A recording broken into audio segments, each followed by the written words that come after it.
Assalamualaikum warahmatullahi wabarakatuh. Teman-teman, perkenalkan nama saya Agustina, NIM N1D11905. Saya dari kelompok 5 Sosiolinguistik. Untuk tugas kali ini kita akan membahas tentang interferensi dan integritas bahasa. Selanjutnya, saksikan video berikut ini.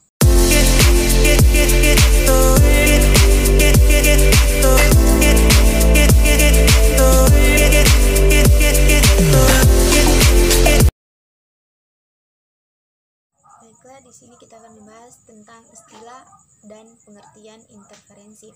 Istilah interferensi pertama kali digunakan oleh Wayne Greenwich tahun 1953 untuk menyebut adanya perubahan sistem suatu bahasa sehubungan dengan adanya persentuhan bahasa tersebut dengan unsur-unsur bahasa lain yang dilakukan oleh penutur yang bilingual. Penutur yang bilingual adalah penutur yang menggunakan dua bahasa secara dan penutur multilingual kalau ada tentu penutur yang dapat menggunakan banyak bahasa secara bergantian. Namun setiap penutur terhadap bahasa satu dan bahasa dua sangat bervariasi. Berdasarkan dari uraian istilah tersebut, dapat disimpulkan bahwa interferensi merupakan yang pertama, merupakan suatu penggunaan unsur-unsur dari bahasa ke bahasa yang lain sewaktu berbicara atau menulis dalam bahasa lain. Yang kedua, merupakan penerapan dua sistem secara serempak pada suatu unsur bahasa. Terdapatnya suatu penyimpangan dari norma-norma bahasa masing-masing yang terdapat dalam tuturan dwi bahasa.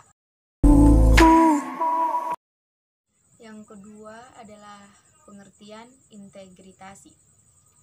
Integritasi merupakan bahasa dengan unsur-unsur pinjaman dipakai dan dianggap sudah menjadi warga bahasa tersebut.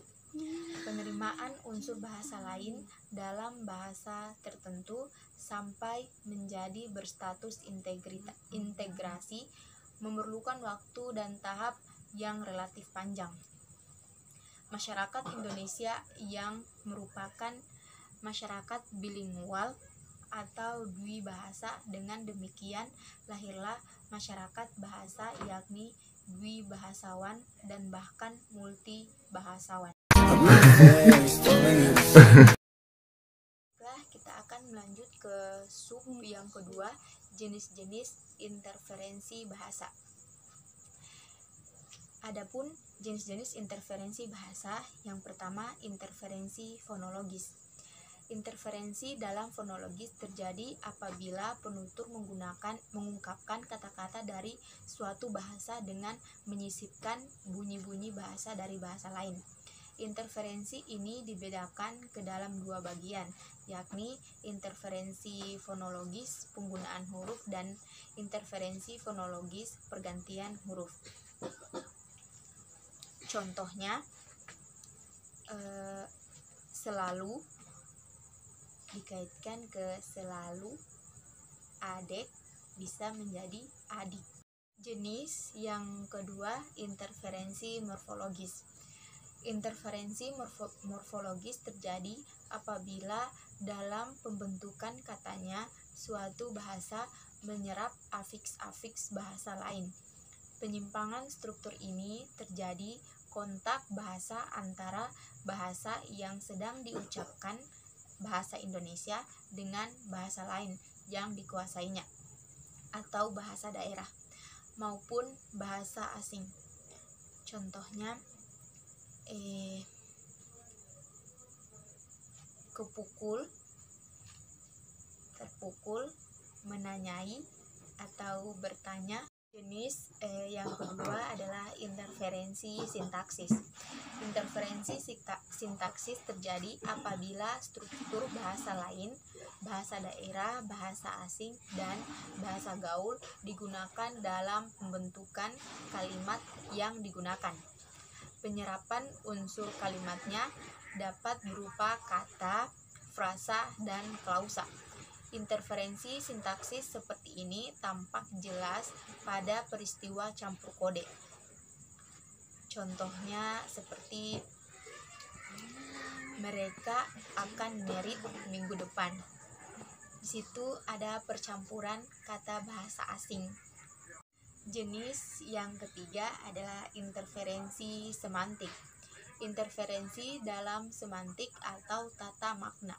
Menurut resipiennya, interferensi semantik dapat dibedakan menjadi dua jenis, yaitu interferensi ekspansif dan interferensi aditif. Interferensi ekspansif yaitu interferensi yang terjadi apabila bahasa yang tersisipi menyerap konsep kultural beserta namanya dari bahasa lain. Sedangkan contohnya teman-temanku tambah gokil saja. Sedangkan interferensi aditif yaitu interferensi yang muncul apabila terjadi penyesuaian dan interferensi yang muncul apabila berdampingan dengan bentuk lama atau makna yang agak khusus. Contoh, Mbak Ari cantik sekali. Kita akan membahas ke sub berikutnya yang melatar belakangi terjadinya interferensi bahasa. Interferensi dikatakan sebagai gejala yang sering terjadi dalam penggunaan bahasa interferensi. Dapat terjadi pada saat penutur menggunakan bahasa pertama ketika sedang berbicara dalam bahasa kedua. Pemakaian bahasa ibu pada saat berbicara dengan bahasa Indonesia mengakibatkan adanya penyimpangan struktur bahasa. Penyimpangan struktur tersebutlah yang dapat mengakibatkan terjadinya interferensi bahasa. Faktor utama yang dapat menyebabkan interferensi adalah adanya perbedaan di antara bahasa sumber dan bahasa sasaran. Perbedaan yang tidak saja dalam struktur bahasa melainkan juga keragaman kosakatanya. Gejala itu sendiri terjadi akibat pengenalan atau mengidentifikasikan penutur terhadap unsur-unsur tertentu dari bahasa sumber, kemudian memakainya dalam bahasa sasaran. Di samping itu, setiap bahasa manapun tidak pernah berada pada satu keadaan tertentu. Ia selalu berubah sesuai dengan perubahan zaman. Adapun yang melatar belakangi penyebab terjadinya interferensi bahasa adalah sebagai berikut. Yang pertama, kebiasaan penutur menggunakan bahasa daerah sebagai bahasa pertama. Hortman dan Stork dalam Al-Wasilah tahun 1985 halaman 131 menganggap bahwa interferensi sebagai kekeliruan disebabkan terbawanya kebiasaan-kebiasaan ujaran bahasa atau dialek bahasa ibu ke dalam bahasa atau dialek kedua. Secara tidak langsung, penutur tanpa sadar menggunakan bahasa daerah saat berbicara konteks bahasa Indonesia.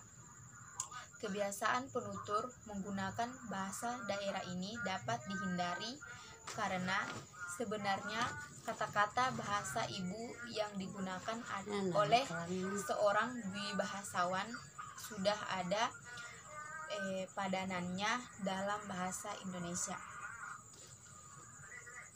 Penutur ingin menunjukkan nuansa kedaerahan pada percakapannya.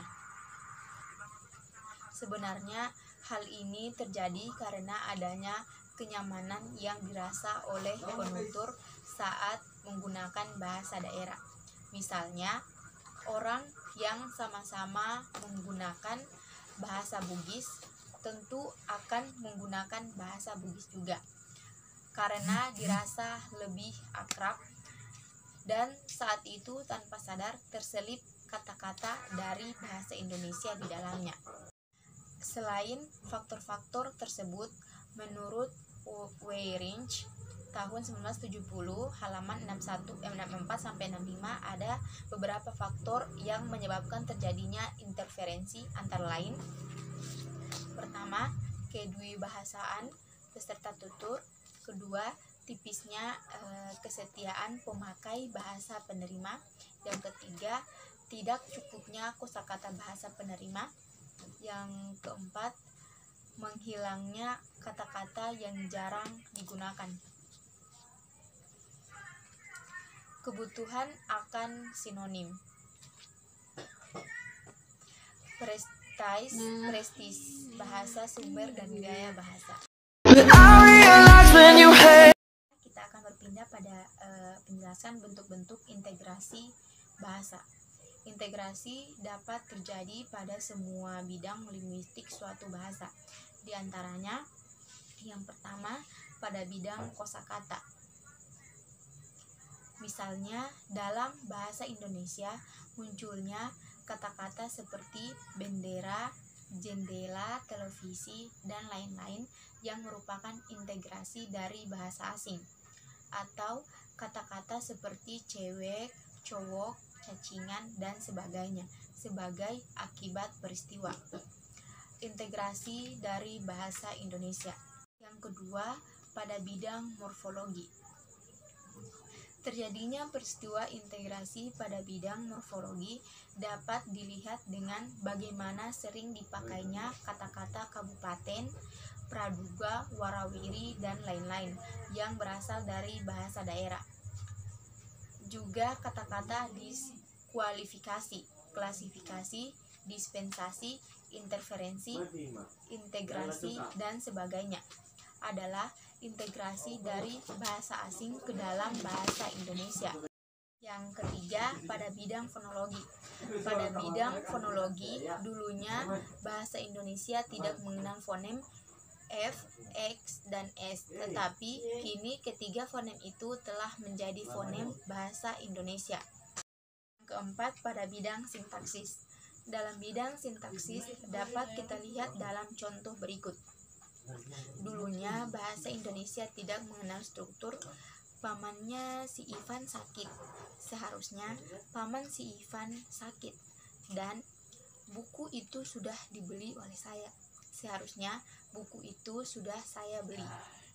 Baiklah, itulah penjelasan materi dari saya tentang pengertian istilah, bentuk-bentuk, jenis-jenis, dan latar belakang yang melatar belakangi interferensi dan integritas bahasa. Dan saya akhiri, wassalamualaikum warahmatullahi wabarakatuh.